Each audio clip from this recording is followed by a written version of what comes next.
Welcome to the channel, where every story hides a twist, and every moment could change everything. Today's tale will take you from an ordinary act of kindness to a citywide manhunt.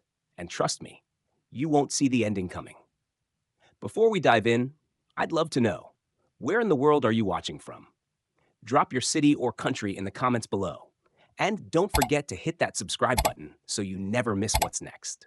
We've got another powerful story coming your way tomorrow, and you'll want to be here when it drops. He helped an old woman with groceries. The next day, the FBI was after him. It was a crisp fall morning in downtown Chicago. The wind carried a bite, and the sidewalks were alive with hurried footsteps, honking cars, and the usual buzz of city life. Amid the chaos, 79-year-old Linda Brooks shuffled down the block, gripping two large grocery bags, each nearly 20 pounds. Her arms trembled under the weight, and every step felt heavier than the last. People passed her by, eyes glued to their phones or too busy to notice. Not one person stopped. Linda's breath grew shallow, her pace slower. She paused near the entrance of an alley, trying to catch her breath, when a voice spoke up from the shadows. "Ma'am, let me help you with that." Startled, Linda turned to see a tall man stepping forward. He wore a tattered brown coat, his jeans stained and worn. His beard was rugged, and his face carried the weight of someone who'd lived a hard life. But his eyes, they were kind, and his voice, gentle, respectful. She hesitated for a moment, uncertain, but something about him felt safe. She gave a small nod, and with a quiet "thank you," she handed him one of the bags. As they walked side by side, Linda began to talk, as people often do when someone simply listens. She spoke about her late husband, about her grandson who lived in Arizona, and how the neighborhood had changed over the years. The man didn't say much, just nodded here and there, a faint smile occasionally appearing beneath his beard. She asked for his name. "Daniel," he said simply. By the time they reached the entrance to her apartment building, Linda felt lighter, and not just because of the groceries. "Thank you," she said sincerely, reaching into her purse to offer him a few dollars. Daniel shook his head. "You already gave me something better." And just like that, he turned and walked away, disappearing down the sidewalk like any other stranger in a busy city.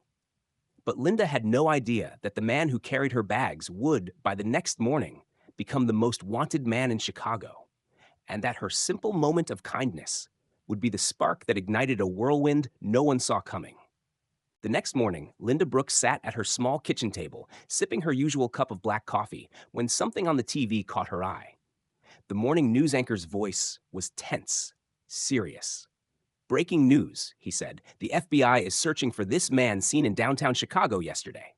A photo flashed on the screen, and Linda nearly dropped her mug. It was him, Daniel, the man who had helped her carry her groceries just hours before. Her heart pounded. What could he have done? Why would the FBI be looking for someone like him, someone who had been so kind, so gentle? She turned up the volume, trying to make sense of the report, but the details were vague. "The man is considered a person of interest," the reporter continued, "and may be linked to a high-level security case. Citizens are urged not to approach him." Linda leaned back in her chair, stunned. The man who had refused a few dollars and walked away with nothing but a quiet smile was now the center of a citywide manhunt. Her mind raced with questions. Was he dangerous? Was she in danger? Or was there more to this story than the headlines were telling?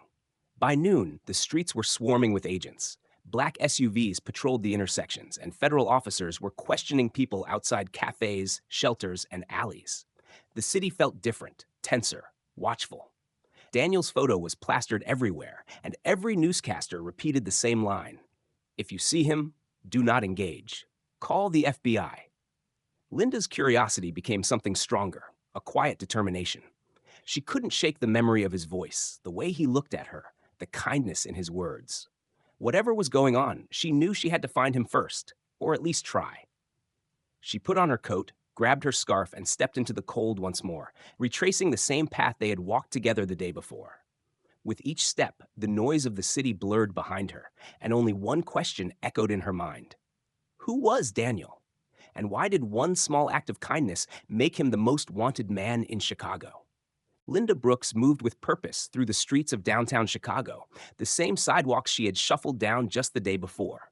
But this time, she wasn't weighed down by groceries. She was carrying questions and the weight of a truth she wasn't ready to accept. The man who had helped her, who had asked for nothing, was now the center of a full scale manhunt. And something about that didn't sit right with her. She visited the same corner store, the same alley where she'd first seen Daniel. She spoke to anyone who would listen: shopkeepers, security guards, even other homeless people on the block. Most hadn't seen him. A few shrugged. One man shook his head and said, "People like him. They don't stay in one place for long." Hours passed, and the cold started to bite at her hands. Just when she was about to give up, she ducked into a small diner on the corner of Wabash Avenue. She ordered a coffee and sat quietly, scanning the room. A young waitress came by, and Linda showed her the picture that had been plastered all over the news. Her eyes widened slightly. Yeah, he was here yesterday, sat in that booth by the window, paid in cash, didn't say much. Linda's heart leapt. He was close. She stepped out of the diner, scanning the sidewalks. And then, just for a second, she saw him. Across the street, slipping into the shadows of an alley. "Daniel," she called out. He froze. Slowly, he turned to face her. His eyes were no longer soft. They were sharp, alert, scanning the street behind her. "Linda, you shouldn't be here," he said, voice low. "You have no idea what you've just walked into."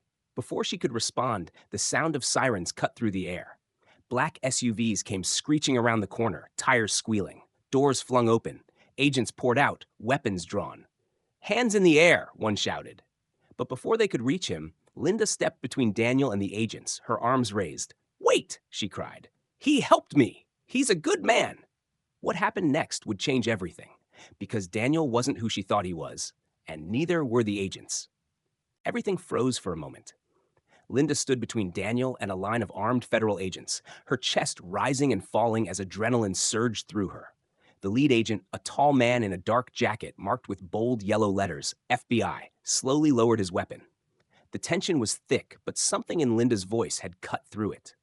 "Ma'am," the agent said carefully, "that man isn't who you think he is." Linda turned to Daniel, her eyes searching his face. "Is that true?" she asked, her voice trembling. Daniel didn't answer right away. He looked at the agents, then back at her, and slowly nodded. "It's true, but not the way they're making it sound." The agent stepped forward.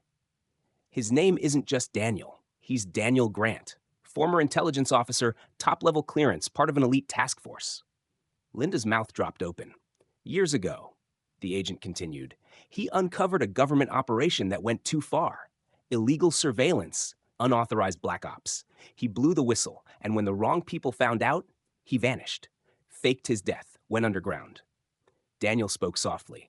"I've been hiding ever since, living off the grid, changing names, moving from city to city." Linda could barely process it. "So, why now? Why are you here?" He gave a small, tired smile.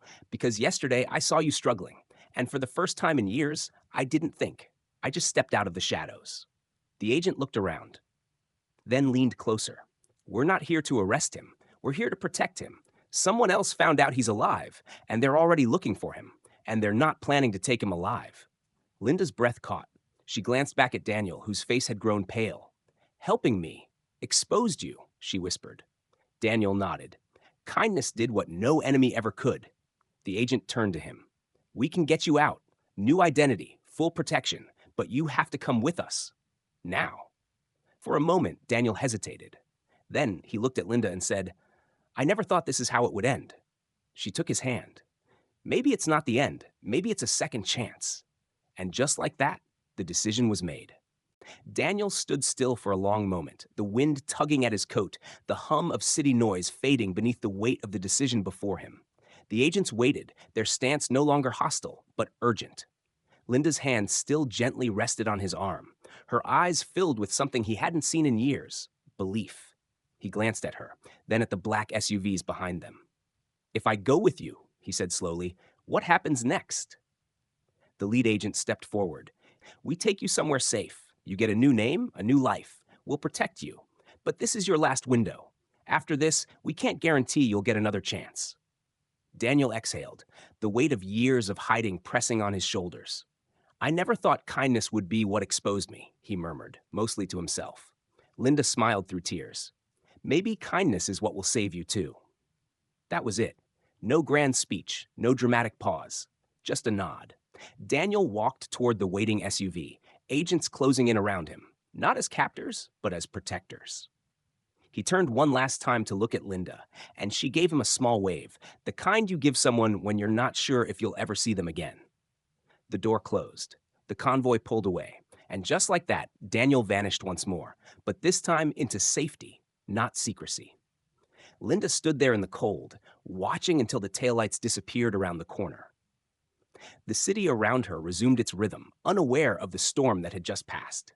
She adjusted her scarf, wiped her eyes, and began the slow walk home. She never saw Daniel again. But she never forgot him either.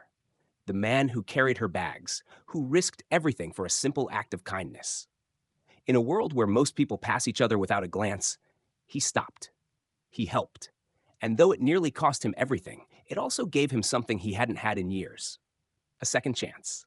And Linda? She knew one thing for sure. Sometimes the smallest act, a smile, a hand, a thank you, can change everything. Now that you've heard Daniel's story, we want to hear yours. Have you ever helped someone or been helped by a stranger in a moment that changed everything? Sometimes it's the smallest act of kindness, a gesture, a few words, or simply being there that leaves the biggest impact. What would you have done if you were in Linda's shoes? Would you have stepped in, even when the truth was unclear? Would you have trusted your gut over what the world was shouting? Drop your thoughts in the comments below. Share your experience, your questions, or simply the part of this story that stayed with you the most. And don't forget to tell us where you're watching from. It's always incredible to see this community grow across states, countries, and continents. Your voice matters. Your story might inspire someone else today.